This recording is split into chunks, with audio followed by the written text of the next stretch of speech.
Hi, I'm Nader Sahuni. And I'm Nancy Vitaco.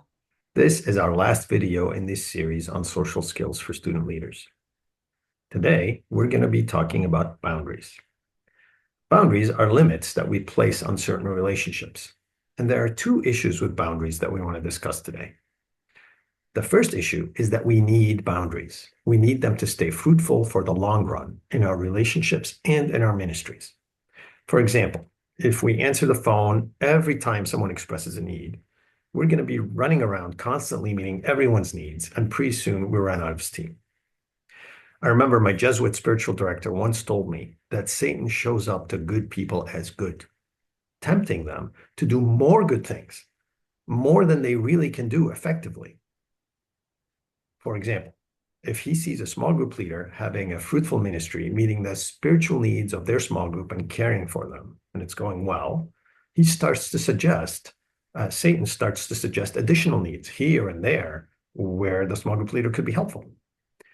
And if they're not discerning and if they don't have good boundaries, then the small group leader is going to be soon running around meeting all the needs of the world. And the ministry of leading the small group that God had called them to, that had been successful and effective and fruitful, begins to wither. Not only that, they're not effective at helping elsewhere because they're spread too thin. And in the end, Satan wins. That was really key for me in my 20s and something that has served me really well over the years. Now, the second issue is that sometimes we set boundaries too tightly and we become very inflexible. This has the effect of limiting hospitality to others in their time of need. If the only time I will care for someone, for example, is when I get all my to-do list done for the day, and I do my workout at the gym, when I watch my Netflix shows for the day, that makes it hard for me to be Jesus to others. That would be like the person who has such tight boundaries. They only hang out with their close friends, do their own thing. They don't want to show hospitality to others in any circumstance because they're afraid that it would drain them too much. Jesus did set boundaries, but we often hear that he was flexible to break them. Like when he took his disciples on retreats to rest and someone came begging for healing, or crowds followed him to hear him teach as he tries to get away with his disciples, and he interrupts the time and heals and teaches. I also think of the parable of the Good Samaritan. Being inflexible would be acting like the religious leaders who had no willingness to step out of their lanes to help. But on the other extreme, even the Good Samaritan had to leave the wounded man at the inn in order to attend to his business. So even after showing a lot of generosity, he drew a boundary so that he could leave and go attend to his business. He set a limit on what he could do and couldn't give. Of course, today we hopefully don't have injured men by the roadside to take care of, or at least we hope not. But we run into boundary issues all the time in our daily lives. The way to set a boundary takes 3 steps. First, be very clear what the boundary is. Second, if the other person responds with hurt feelings, validate those feelings. Third, remember to be kind. What we're going to practice today is how to deal with someone who's calling all the time, wanting to share constantly, wanting to hang out all the time. Nader, you've been texting me all the time in this role play, and we've hung out after dinner the last 3 evenings. You just found me after class, and you come over to say hi, and you ask to hang out again. Hi, Nancy. Want to meet up at dinner again tonight and then hang out afterwards? Hi, Nader. Actually, can we talk a little bit about that? You've been calling and texting me quite a bit, and I honestly don't have the bandwidth to talk and hang out that often. I think it would be good for you to hang out with someone else and not just me. But I thought we were friends. I feel like you're saying you don't want to be my friend. I do want to be your friend. I just think that you need not just me as your friend. I can't be your only friend.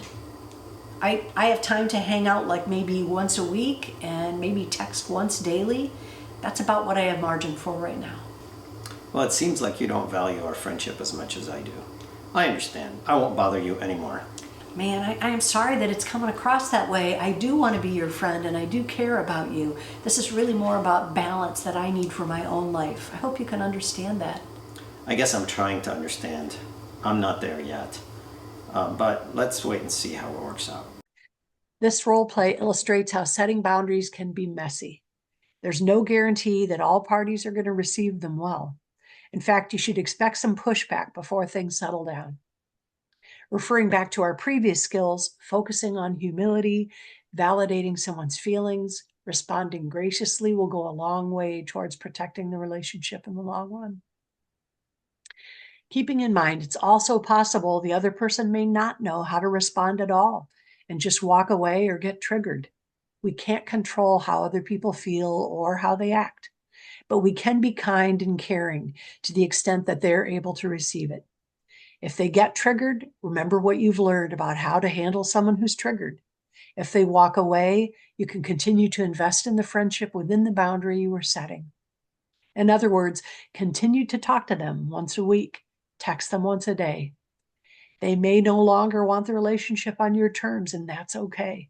Sometimes that is the cost of setting a boundary. Okay. So now it's your turn. Remember the 3 steps. First, be really clear. Second, validate their feelings. And third, be kind. So go ahead and pair up. Try the same role play or another one that you come up with. Speaker 2 has been texting and hanging out with Speaker 1 a lot the last few days. Speaker 1 wants to gently set a boundary. Speaker 2 is not going to buy it, at least not right away, and is going to resist. Speaker 1 will stand firm in the boundary, but show care in the process. After you do it once, stop. Share how it felt to be on either end of the conversation. Then switch roles and do it again.